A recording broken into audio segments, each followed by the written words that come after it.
Hello friends, कहानी की शुरुआत वहीं से होती है जहाँ की डॉक्टर युनवुन से आवाज़ लगा कहती है, तुम युनवुन हो है ना, जिसने कि मुझे फ़ोन किया था। और उसकी बात सुनकर के युनवो जम सा जाता है और उसकी धड़कनें बढ़ जाती है। और युनवो डर के अपने मन में कहता है, शांत रहो और नेचुरल एक्ट करो। और डॉक्टर उसको बस ऐसे बैठे हुए बस देखती रहती है।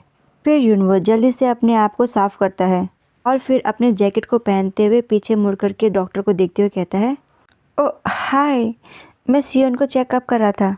और अपने मन में कह रहा होता है, उसने हमें वैसे नहीं देखा होगा, क्या उसने देखा। और अपने कोट को पकड़ते हुए कहता है हड़बड़ाते हुए, लेकिन इसको ध्यान से देखने पे मुझे पता चला कि ऐसा कुछ भी नहीं है जो मैं इसके लिए कर सकूं। आपने कहा कि आप डॉक्टर हो है ना, व्हाट अ रिलीफ। हे सियोन। और जल्दी से जाते हुए कहता है, यही ज़्यादा अच्छा होगा कि मैं यहाँ से चला जाऊँ। तो वो जल्दी से डॉक्टर के करीब से गुजरते हुए कहता है और डॉक्टर उसे देख के चौंकते हुए कहती है, हाँ कम से कम मुझे तुम्हें पे तो करने दो। और उसकी बात काटते हुए इनको कहता है, ना ज़रूरत नहीं है। और जल्दी से कहते हुए जाता है दरवाज़ा बंद करते हुए, गुड नाइट। डॉक्टर बस उसे देखती रह जाती है, वह कुछ भी रिएक्ट नहीं कर पाती। और फिर वे अपने हाथ को पीछे ले लेती है और आगे बढ़ते हुए कहती है, ये बिल्कुल भी चेंज नहीं हुआ। और फिर हमें एक कार दिखाया जाता है जो कि कहीं जा रहा होता है और उसमें बैठे हुए लोग आपस में बात करते हुए कहते हैं, अगर इसके बारे में अच्छे से सोचा जाए तो हाँ आप सही है सर। और कहता है, आखिर ये सब कुछ बॉस के बिजनेस के साथ ही क्यों हो रहा है, तो क्या आपके वो सब कुछ करने से कुछ फ़र्क पड़ा। और फिर कार के अंदर का सीन दिखाया जाता है। एक आदमी सामने वाली सीट पे पैर रखे हुए होता है और वे कहता है, हाँ उसने कहा कि इन सब चीज़ों को छोड़ो और बड़े लोगों के साथ प्ले करो। वे इसके बारे में छुपाने की कोशिश कर रहा था, लेकिन ये साफ साफ दिख रहा है कि वे क्या कर रहा है। बस मैं चाहता हूँ कि मैं उसके बिजनेस के साथ खिलवाड़ करने वाले चूहे से छुटकारा पाऊँ। और क्या वो ये सोचता है कि मैं उसका पर्सनल एक्सटर्मिनेटर हूँ या फिर कुछ और। फिर मिस्टर कांग हंसते हुए कहते, फिर भी तुम बहुत जल्दी वापस आ गए, मुझे लगा कि तुमने कहा था कि तुम कुछ और समय लोगे। और फिर वह इंसान आगे सीट पे लात मारते हुए कहता है, प्लानिंग तो यही थी, पर किसी को मेरे एब्सेंस में गड़बड़ी करने में बस कुछ ही सेकंड लगे। और मिस्टर खांग सिर्फ आगे की तरफ देखते रहते हैं गुस्से में, पर कुछ कहते नहीं है। बेक युंगवू, वो लिटिल बदमाश, वो पूरी तरीके से चला गया। इस बारे में आपको क्या लगता है मिस्टर कांग, अगर मैं आपको अभी एक दो घुसे मारूं तो क्या इससे मुझे कुछ अच्छा महसूस होगा। उसकी बात सुनकर के कांग थोड़ा घबरा जाता है। और फिर वह इंसान कांग के एकदम करीब उसके सीट पे अपना एक हाथ रखते हुए और दूसरे हाथ से कुछ चीज़ पकड़ते हुए कहता है, इस बारे में तुम्हारा क्या ख्याल है। और कांग घबराते हुए कहता है, सर मुझे ये ठीक नहीं लगता। और फिर उसकी नज़र किसी चीज़ पे पड़ती है और वह कहता है, कार रोको।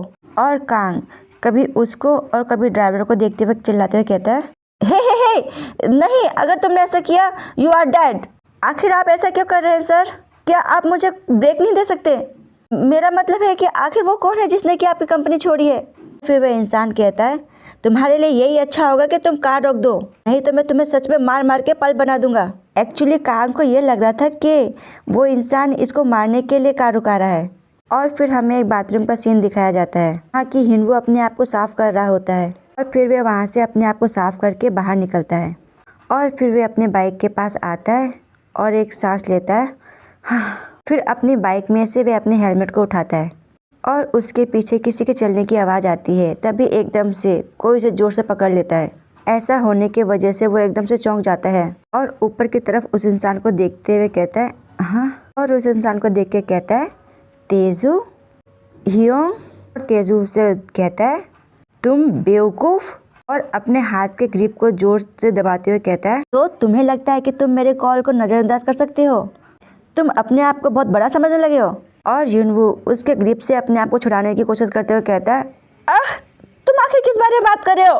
और फिर तेजू कहता है, तुम्हें मुझे बताना चाहिए था कि आखिर क्या हो रहा है। और मिस्टर कांग के पास में बैठा हुआ ड्राइवर उससे कहता है, तो यही इंसान बेक युंगवू है, इसके बारे में कई बार जिक्र हुआ है, आखिर मिस्टर चा के साथ इसका कैसा रिश्ता है। और मिस्टर कांग उनके तरफ देखते हुए कहता है, अपने गले पे हाथ फेरते हुए, दैट्स राइट, उन्हें अभी अभी ज्वाइन किया है। इस वजह से इसके बारे में तुम ज़्यादा नहीं जानते। मेरे सनबे ने मुझे बताया कि ये मिस्टर चा का नाजायज़ बेटा है। और मिस्टर कांग उससे कहता है, तुम्हें बस इतना जानना है कि इन दोनों का रिश्ता बहुत पुराना है। ये सब बातें उन दिनों की है जब मिस्टर चा ने एंटरटेनमेंट इंडस्ट्री में एंटर भी नहीं किया था। और कहता है, अगर ईमानदारी से कहूँ तो मुझे भी नहीं पता आखिर ये दोनों एक दूसरे के लिए क्या है। और उन दोनों को देखते हुए कहता है, सीरियसली आखिर ये इस बदमाश को वापस क्यों लाना चाहता है। और फिर युनवो और तेजू को दिखाया जाता है। तेजू कुछ सोचते हुए कहता है, ओह रुको, क्या तुमने फिर से अपना नंबर चेंज किया है। और तेजू कहता है, हाँ। फिर तो इसमें कोई आश्चर्य की बात नहीं है कि तुमने आखिर फ़ोन क्यों नहीं उठाया। फिर तो ये नंबर सेव नहीं है और ऐसे नंबरों की मैं जानकारी नहीं करता और उसे ब्लॉक कर देता हूँ। और युनवो कहता है, आह। और फिर अपने आप को छुड़ाते हुए कहता है, मुझे लगा कि तुम मुझसे नाराज़ हो, इस वजह से मेरे कॉल को नज़रअंदाज कर रहे हो। और कहता है, मैं सच में सॉरी हूँ योंग, कंपनी की रेपुटेशन को हर्ट करने के लिए मैं इसे सही करने का कोई तरीका ढूंढ लूँगा। और तेजू उसे बड़े ध्यान से देखता है और फिर उसकी कॉलर को ज़ोर से पकड़ता है और अपने साथ ले जाते हुए खींचता है, जिसे देख कर के युनवो कहता है, तुम ये क्या कर रहे हो, अब मुझे छोड़ो।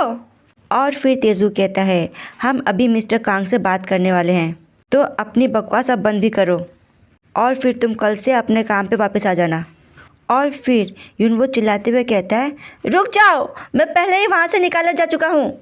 और फिर तेजू उसके कॉलर को पकड़ के अपनी तरफ खींचते हुए उसके करीब आते हुए कहता है, किसने कहा।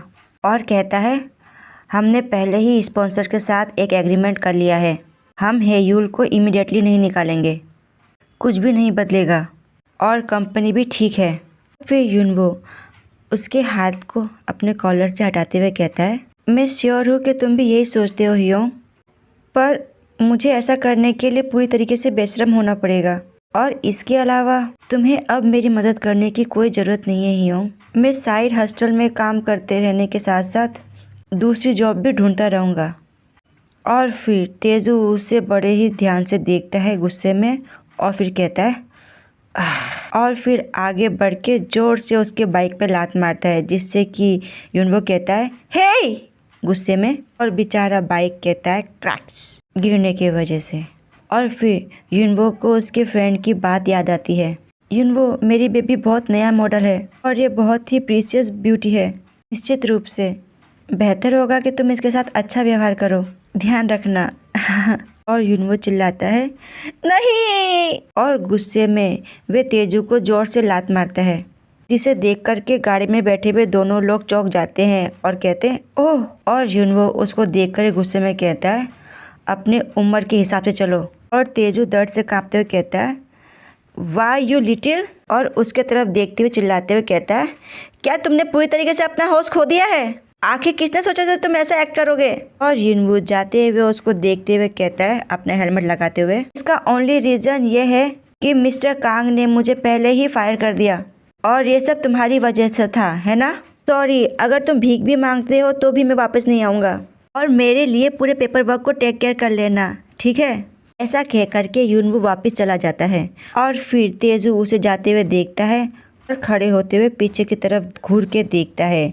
और मिस्टर कांग ड्राइवर से कहते हैं, दरवाज़ा बंद कर लो। और फिर हमें दिखाया जाता है युनवो का घर, जहाँ की पानी की आवाज़ आ रही होती है। ये युनवो ही होता है जो कि शावर में नहा रहा होता है और नहाते हुए अपने गले को सहलाते हुए कहता है, मैं पकड़ा गया, पहला हैंसियोइन और दूसरा तेजू हियोंग, आज का दिन मेरे लिए अच्छा नहीं था। और फिर नहाते हुए कुछ सोचता है और नीचे की तरफ देखते हुए कहता है, मेरे दिमाग में हर एक संवेदना अभी भी चल रही है।